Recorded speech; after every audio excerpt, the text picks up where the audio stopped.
Democrats, let's not fight about the Biden debate debacle. Let's trust each other in seeking options. In my humble opinion, it is incumbent on us to think country first. That's who Democrats are, not party, not person or personality.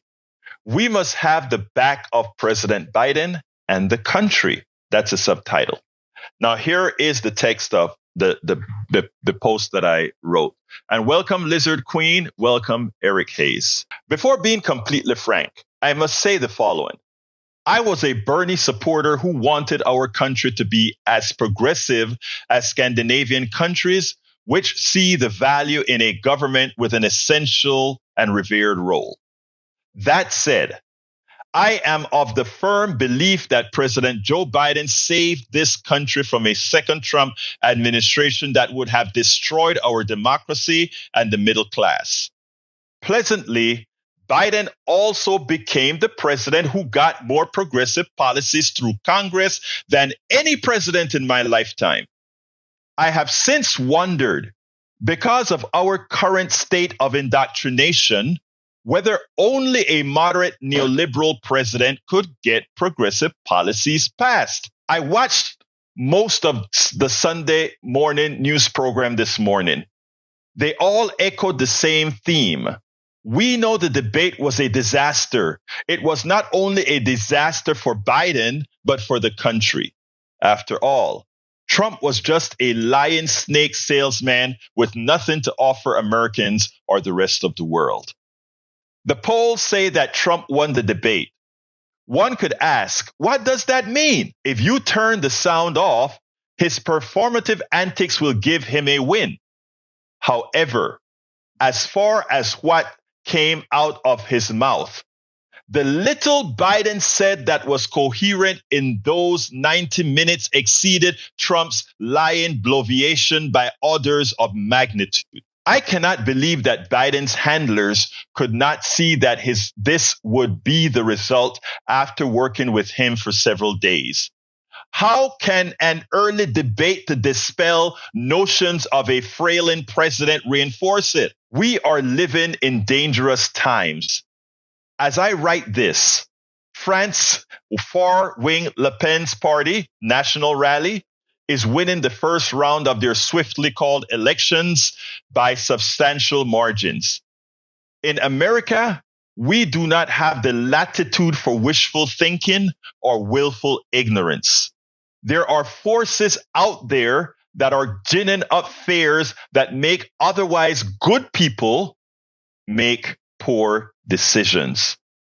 In that light, it is time for Democrats to not fall into the trap of fooling ourselves.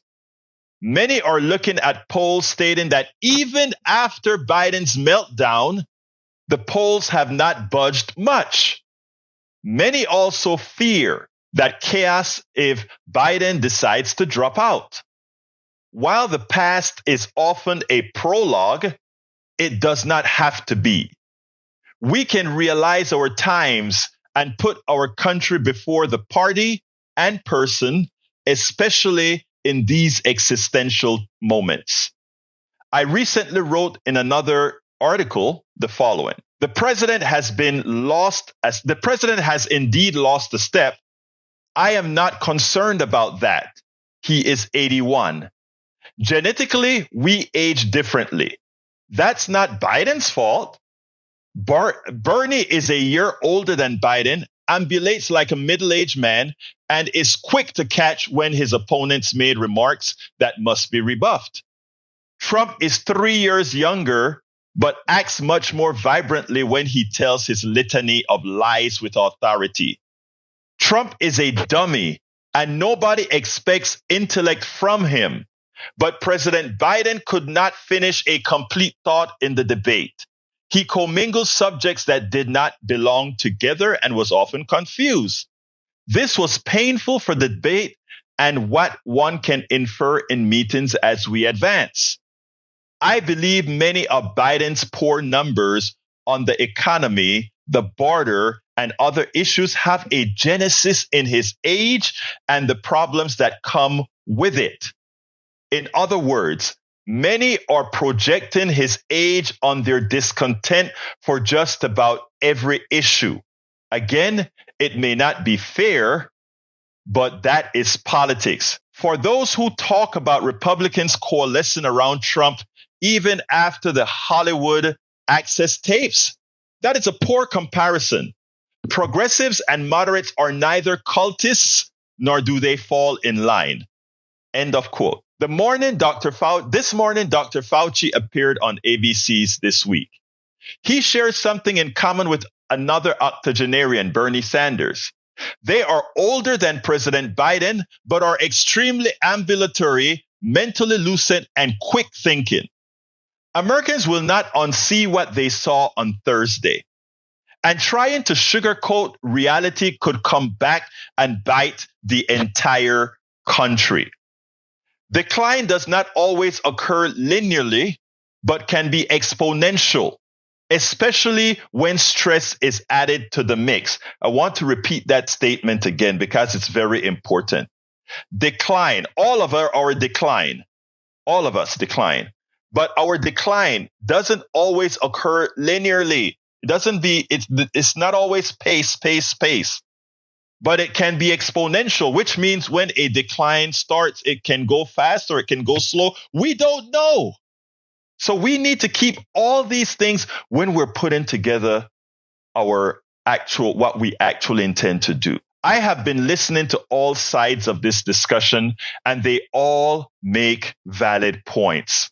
The chaos of a change, Biden's stubbornness, loyalty to Biden, which I am as well. But first and foremost, it is about the country and all of us. We need someone who can neuter Trump. I repeat, we need someone who can neuter Trump. The litany of lies that he told, tomorrow I will be debunking them with actual numbers. And sadly, they're not even close. And not even his MAGA supporters know this. I do not have the answers, but I have a few thoughts for the mix that I think are worth considering. Based on their talent, intellect, and political skills, Vice President Kamala Harris and California Governor Gavin Newsom are two people I know who can neutralize Trump and his lies as they make the Democratic case. And I mean, when I say neutralize their lies, I mean toe-to-toe, mano a mano, not let him get away, take him off his game with vibrancy. I favor VP Harris because I think she can create Obama-style excitement. Remember, they have kept this woman under wraps. They have not given a chance for this woman to develop. Imagine if the president gave a powerful speech where he resigned from the presidency after saving us from the evils of Trump and MAGA. Harris would become the first female president of the United States. Biden then releases his delegates to support her. Because of her stance on women's reproductive rights, the women, most of whom cherish their freedom, which should be an inalienable right anyway, would likely be locked in. Moreover, we should be the first of color to hold, rather, she would be the first of color to hold the office, which could get a lot of folks who currently felt that Biden did not have their backs to get off the couch and vote en masse. However, incorrectly, they were thinking Biden didn't have their backs. Biden's legacy would be preserved to save the democracy not once, but twice. Wishful thinking? Nope. Out of the box? Yes. What are your thoughts? I think decisions have to be made quickly. We have some control, Biden willing, for the next few days. Afterward, we are at the mercy of vultures and maybe Biden's overall health. End of blog. we spend a lot of time deconstructing the news, trying to parse it into a form that everybody can understand. We try to find those little nitpicks where it flies above the fray, etc.